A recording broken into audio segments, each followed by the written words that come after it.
kami dari kelompok 10 ingin mempresentasikan mengenai keberagaman sosial budaya dan pentingnya kebersamaan. Di sini anggota kelompoknya ada Reta Safira Anjana, saya sendiri. Yang kedua ada Lutfa Aulia Karnama, dan yang ketiga ada Ratu Konita Hanifa. Nah, keberagaman sosial budaya. Keberagaman sosial budaya itu segala sesuatu yang berhubungan dengan keanekaragaman atau perbedaan dalam satu masyarakat atau lingkup tertentu. Nah, kemudian di sini ada jenis keberagaman sosial dan budaya. Yang pertama itu ada keberagaman bahasa. Nah, perbedaan letak geografis ilmu pengetahuan dan sejarah itu berpengaruh pada keberagaman bahasa daerah kita yang disesuaikan dengan tempat tinggal kita sendiri. Contohnya kayak warga Jogja dan Jawa Tengah. Nah, itu tuh mereka memiliki bahasa Jawa sebagai bahasa daerahnya. Kemudian yang kedua ada keberagaman rumah adat. Nah, perbedaan letak geografis itu tuh juga berpengaruh pada beragamnya model dan jenis rumah adat di Indonesia. Nah, bahan pembuatannya juga harus disesuaikan dengan kondisi geografisnya. Contohnya kayak rumah adat di Indonesia, yaitu rumah Honai di Papua. Yang ketiga ada keberagaman upacara adat. Kekayaan budaya di Indonesia itu juga mempengaruhi keberagaman upacara adat yang tergolong unik dan menarik perhatian kita. Contohnya tuh upacara adat di Indonesia kayak Rambu Solo, itu tuh di Tanah Toraja. Yang keempat ada keberagaman seni daerah. Nah, kesenian daerah di Indonesia itu sangat beragam dan unik loh. Mulai dari seni tari hingga seni teater. Contohnya itu kesenian daerah di Indonesia kayak tari kecak yang ada di Bali. Nah, kemudian ada manfaat keragaman sosial budaya bagi bangsa Indonesia sendiri. Yang pertama itu menjadi kekayaan budaya bangsa, terus mempererat persatuan dan kesatuan, memperluas toleransi dan wawasan masyarakat tentang keragaman budaya, dan yang terakhir bisa menjadi daya tarik wisata dan menjadi warisan budaya dunia.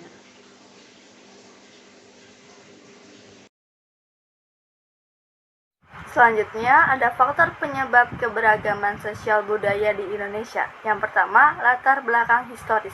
Dalam perjalanan sejarah menyebutkan bahwa nenek moyang bangsa Indonesia berasal dari Yunani atau wilayah Cina bagian selatan.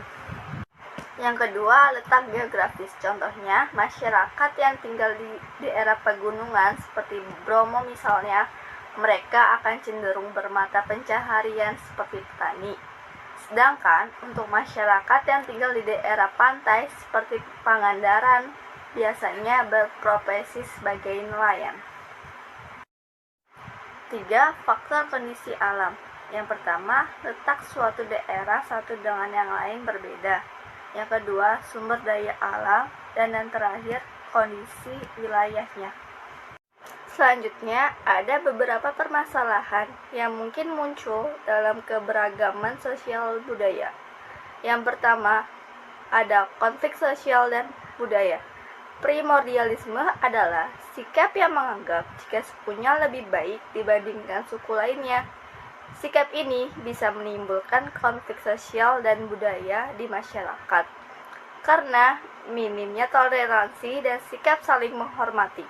Yang kedua, timbulnya sikap etnosentrisme. Etnosentrisme adalah sikap atau pandangan yang bertumpu pada kebudayaan sendiri. Hal ini akan menimbulkan perasaan atau sikap meremehkan suatu suku atau kebudayaan. Yang ketiga, timbulnya stereotip. Stereotip akan menimbulkan pandangan yang negatif terhadap suatu kelompok budaya. Biasanya stereotip ini bersifat negatif. Sebagai rakyat Indonesia, kita patut berbangga dengan keberagaman ras, suku, dan budaya yang terdapat di negara kita.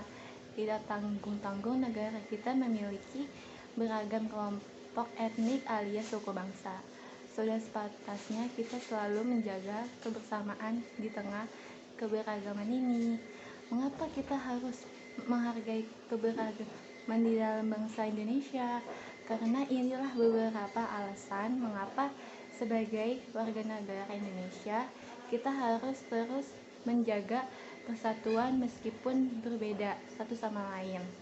Pertama, ada bukti sejarah. Dengan banyak ras, suku, budaya, dan agama di Indonesia merupakan salah satu bagian dari bukti sejarah terbentuknya negara kita.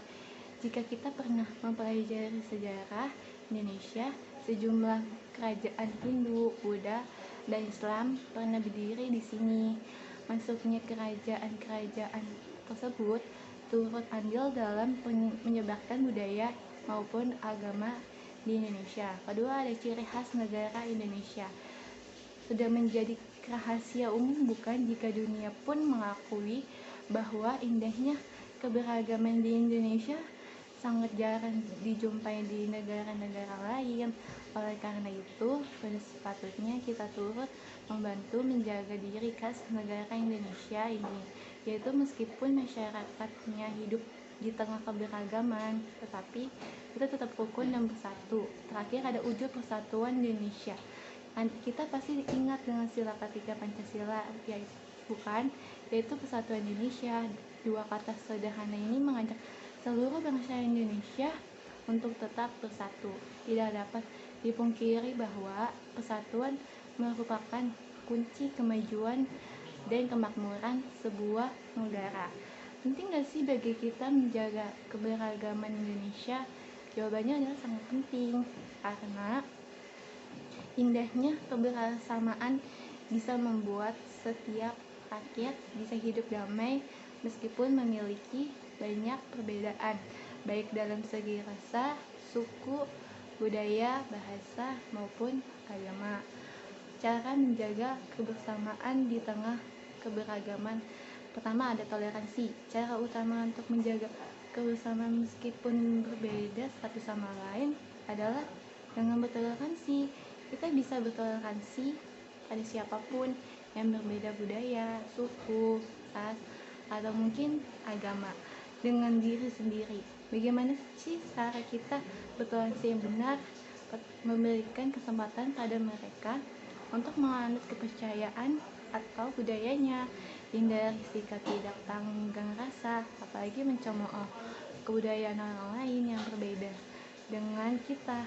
Kedua, ada perlakukan seseorang seperti kita ingin diperlakukan. Ketika kita ingin dihormati oleh orang lain, maka hormatilah orang lain terlebih dahulu. Kita harus memperlakukan seseorang yang mungkin berbeda dengan perilaku yang baik, sama seperti ketika kita mengharapkan orang lain untuk bersikap baik terhadap kita.